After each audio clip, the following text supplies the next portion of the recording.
జగన్ గారితో ఇదే ప్రాబ్లం. ప్రపంచం మొత్తంలో అపోజిషన్ రోల్లో ఇంత డల్గా ఇంత ప్యాసివ్ గా ఉన్న పార్టీ లీడర్ ఎవరు ఉండకపోవచ్చు. ఇన్ఫాక్ట్ జగన్ గారు గౌతమ్ బుద్ధలా ఉంటున్నారా? And don't get me wrong, Gautam Buddha అంటే ఎన్లైటైన్మెంట్ కాకముందున్న సిద్ధార్థ గౌతమ ఉన్నాడు కదా, ఏది ప్యాలెస్ బయట ప్రపంచం ఏం జరుగుతుందో తెలియకుండా ఉంచిన సిద్ధార్థ గౌతమ ఉన్నాడు కదా, అలాగ ఉంటున్నారా, అలాగే ఇన్ని ఉంచుతున్నారా అనే డౌట్స్ నాకు వస్తున్నాయి. ఎందుకో మీకు ఎక్స్ప్లెయిన్ చేస్తా. ఆయన సిబిఎన్ గారికి కౌంటర్ ఇచ్చారు. December 8th సిబిఎన్ గారు ప్రెస్ మీట్ పెట్టి ఏపీ ఎకానమీ మీద కొన్ని స్టాటిస్టిక్స్ ప్రెజెంట్ చేశారు. మోస్ట్ క్రిటికల్ ఫిగర్స్ ని దాచేసి కొన్ని స్టాటిస్టిక్స్ ప్రెజెంట్ చేశారు. దానికి December 9th నైట్ న జగన్ గారు సిబిఎన్ గారిని కౌంటర్ చేశారు. ఇందులో ప్రాబ్లం ఏంటో తెలియాలంటే జగన్ గారు సిబిఎన్ గారికి ఇచ్చిన కౌంటర్ ఏంటో ముందు తెలియాలి. సో జగన్ గారు కౌంటర్ చేసిన ఆ 9 పాయింట్స్ ఏంటో చూసి జగన్ గారు తీసుకున్న అప్రోచ్ లో ఉన్న ప్రాబ్లం ఏంటో మీతో డిస్కస్ చేస్తా. దాని తర్వాత చిరంజీవి గారు తెలంగాణ గ్లోబల్ సమ్మిట్ లో ఇండస్ట్రీ స్టేక్ హోల్డర్ గా, ఫిల్మ్ ఇండస్ట్రీ రిప్రజెంటేటివ్ గా అక్కడ కొన్ని పాయింట్స్ మాట్లాడారు. అది చూసినప్పుడు ఫస్ట్ నా అబ్జర్వేషన్ ఏంటంటే ఆయన జగన్ గారి ముందు కెమెరాస్ ముందు ఎంత సంస్కారంగా బిహేవ్ చేశారో తెలంగాణ సీఎం గారి దగ్గర కూడా కెమెరాస్ ముందు అంతే కల్చర్డ్ గా బిహేవ్ చేశారు. He was exactly the same person in both the instances. నాకు ఆయన డిమీనర్ లో ఏం చేంజ్ కనిపించలా. తెలంగాణ సీఎం గారి ముందు మాట్లాడేటప్పుడు ఆయన సమ్మిట్ లో యూత్ అందరికీ ఎనర్జీ ఉంటది, సో బైక్ సైలెన్సర్లు రేజ్ చేసుకుంటా రోడ్ల మీద పడి తిరగండి అనే స్టేట్మెంట్ చేయకుండా ఇండస్ట్రీని ప్రమోట్ చేయడానికి కొన్ని పాయింట్స్ మాట్లాడారు. అవేంటో చూద్దాం. దాని తర్వాత హిస్టారికలీ ఇండియాకి ఎప్పుడూ లేనంత ఇన్వెస్ట్మెంట్స్ వస్తున్నాయి. Foreign direct investments through Microsoft and Amazon. ఎప్పుడూ లేనంత లెవెల్స్ లో ఇండియాలోకి ఇన్వెస్ట్మెంట్స్ రాబోతున్నాయి. ఎంత ఇన్వెస్ట్ చేస్తున్నారు అండ్ వీటి మీద నాకున్న క్వశ్చన్స్ ఏంటో మీతో డిస్కస్ చేస్తా. Hi, this is Vijay Kesari and welcome to Andhra podcaster, where we discuss questions, perspectives and possibilities focused on development of Andhra.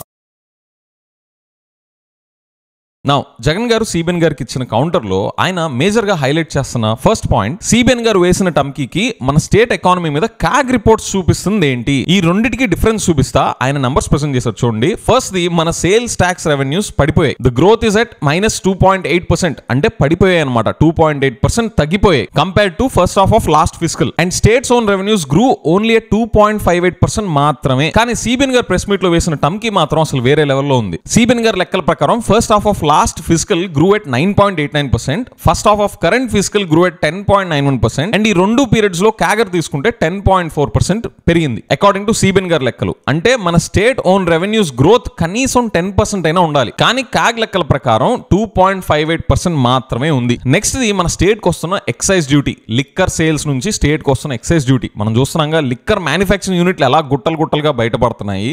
And liquor shops 1కి 4, 5, 6 ఎన్ని పెట్టుకుంటా పోతున్నారో మనం చుట్టుపక్కల చూస్తున్నాం. ఇన్ఫాక్ట్ పట్టు చీరలు అమ్మే షాప్స్ కన్నా గ్రాండ్ గా లిక్కర్ షాప్స్ ని డెకరేట్ చేసి పెడుతున్నారు జనాలను అట్రాక్ట్ చేయడానికి. మరి అంత భారీగా లిక్కర్ సేల్స్ పెరుగుతుంటే మన స్టేట్ ఎక్సైజ్ డ్యూటీ పెరిగింది కేవలం 5.1% మాత్రమే. ఈ పెరిగిన సేల్స్ వల్ల వచ్చిన రెవెన్యూస్ అంతా ఎక్కడికి పోతున్నాయని చెప్పి క్వశ్చన్ చేశారు. పైగా సిబిఎన్ గారు ఆయన సిపాయిలంతా క్యాపెక్స్ మీద ఖర్చు పెట్టాలి, క్యాపిటల్ ఎక్స్పెండిచర్ మీద ఖర్చు పెట్టాలని టమ్కీ వేస్తారు కదా. కానీ ఇదే క్యాపిటల్ ఎక్స్పెండిచర్ మీద సిబిఎన్ గారి గవర్నమెంట్ కాగ్ లెక్కల ప్రకారం ఎంత గ్రోత్ రేట్ చూపించారో తెలుసా? -15.93%, అంటే పడిపోయింది. లాస్ట్ ఫిజికల్ ఫస్ట్ హాఫ్ తో కంపేర్ చేస్తే క్యాపిటల్ ఎక్స్పెండిచర్ మీద ఖర్చు 16% పడిపోయింది. ఇక్కడ ఒక ఇంట్రెస్టింగ్ పాయింట్ ఏంటంటే జగన్ గారి టైంలో 1941 crores worth of state assets ని మార్గేజ్ చేసి 25,000 crores లోన్ తీసుకొచ్చాము అని చెప్పి జగన్ గారు ఎక్నాలెడ్జ్ చేస్తున్నారు. కానీ ఇప్పుడు సిబిఎన్ గారి టైంలో 191,000 కోట్ల స్టేట్ అసెట్స్, మినరల్ వెల్త్ ని మార్గేజ్ చేసి 9,000 crores బాండ్స్ ఇష్యూ చేశారు.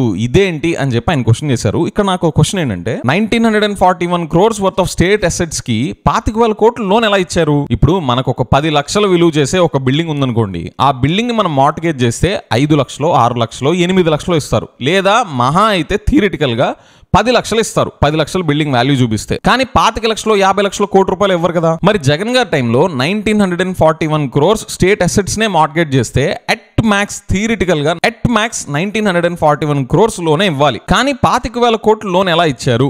ఇది ఒక పెద్ద క్వశ్చన్ నాకు. రిగార్డ్లెస్ ఆఫ్ దాట్ సిబిఎన్ గారు 191,000 కోట్ల స్టేట్ మినరల్ వెల్త్ ని మార్గేజ్ చేసి 9,000 కోట్ల బాండ్స్ రేజ్ చేయడం ఏంటి? అది కూడా సంపద సృష్టికర్త, విజనరీ, డెవలప్మెంట్ కి బ్రాండ్ అని చెప్పుకునే సిబిఎన్ గారు నెక్స్ట్ ఇదే ప్రెస్ మీట్ లో సిబిఎన్ గారు అసలు కరెంట్ ఛార్జీలే పెంచలేదు, ఇంకా మేము పెంచం కూడా నెక్స్ట్ ఇయర్ ఎఫిషియన్సీస్ నుంచి తీసుకొస్తాం అని చెప్పేసి అన్నారు కదా. కానీ యాక్చువల్ నంబర్స్ చూడండి, లాస్ట్ 1.5 years లో సిబిఎన్ గారి గవర్నమెంట్ 18,272 crores 18,272 కోట్ల రూపాయల బాదుడు బాదారు పబ్లిక్ ని in FPPCA charges, fuel power purchase cost adjustment charges. అంతేకాదు సిబిఎన్ గారి టైంలో పవర్ సెక్టర్ లయబిలిటీస్ ఎంత దారుణంగా పెరిగాయి తెలుసా? చూడండి, సిబిఎన్ గారి టైంలో power sector liabilities grew at a CAGR of 23.88%, whereas Jagan గారి టైంలో ఇట్ గ్రూ అట్ ఓన్లీ 7.28%. మరి పవర్ సెక్టర్ ని లయబిలిటీస్ లో ఎక్కువ ముంచింది ఎవరు?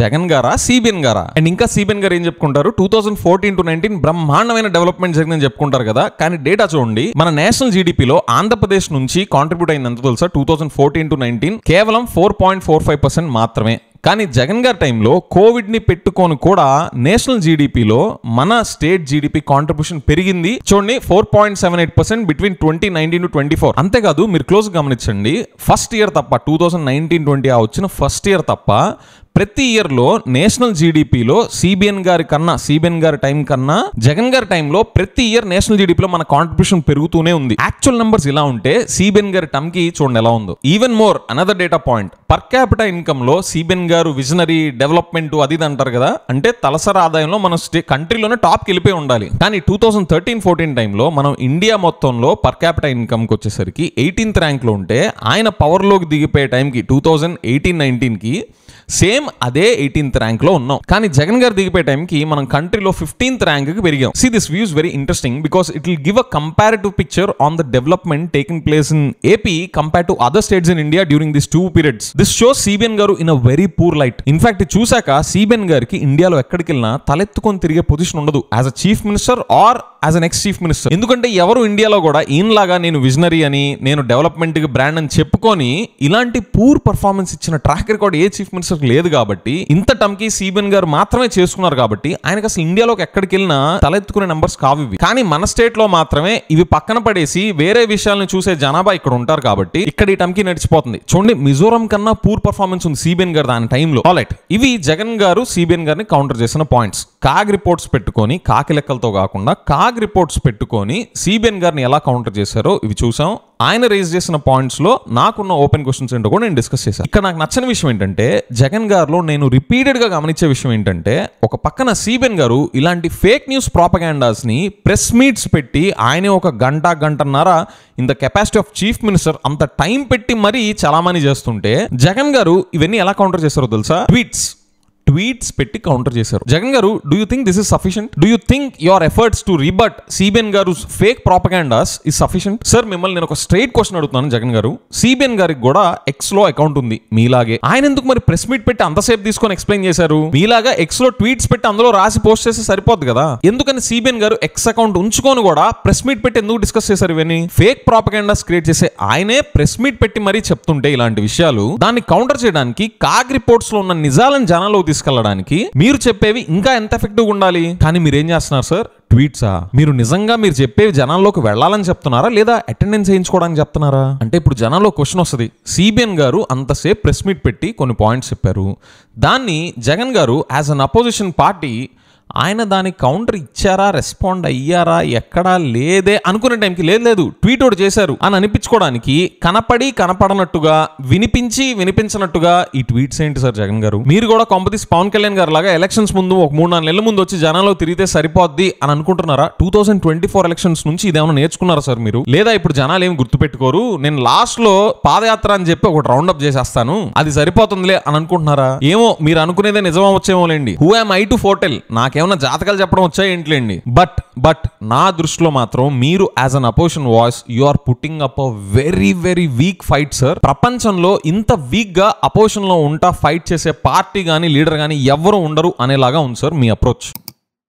నెక్స్ట్ చిరంజీవి గారి దగ్గరికి వెళ్దాం. ఆయన తెలంగాణ గ్లోబల్ సమ్మిట్ లో ఫిల్మ్ ఇండస్ట్రీ రిప్రజెంటేటివ్ గా, ఫిల్మ్ ఇండస్ట్రీ స్టేక్ హోల్డర్ గా అందులో పార్టిసిపేట్ చేస్తా కొన్ని మంచి పాయింట్స్ మాట్లాడారు. హైదరాబాద్ ని ఫిల్మ్ హబ్ గా ఎలా డెవలప్ చేయాలి, ఆ ఫిల్మ్ హబ్ అనేది ఏదో తెలుగు మూవీస్ కోసమో, సౌత్ ఇండియన్ మూవీస్ కోసమో కాదు, ఇండియన్ మూవీస్కే కాదు, ఇంటర్నేషనల్ గా గ్లోబల్ హబ్ గా డెవలప్ చేయాలి అని రేవంత్ రెడ్డి గారు తెలంగాణ సీఎం ఆయన గోల్ ని వాళ్ళతో డిస్కస్ చేశారంట చిరంజీవి గారితో. ఇది విన్న తర్వాత చిరంజీవి గారు చాలా స్కెప్టికల్ గా చూశారంట. అంతే కదండి, ఆ ఈవెంట్ ఊపులో బోలెడు కబుర్లు చెప్తారు మన సిబిఎన్ గారి చోట్ల.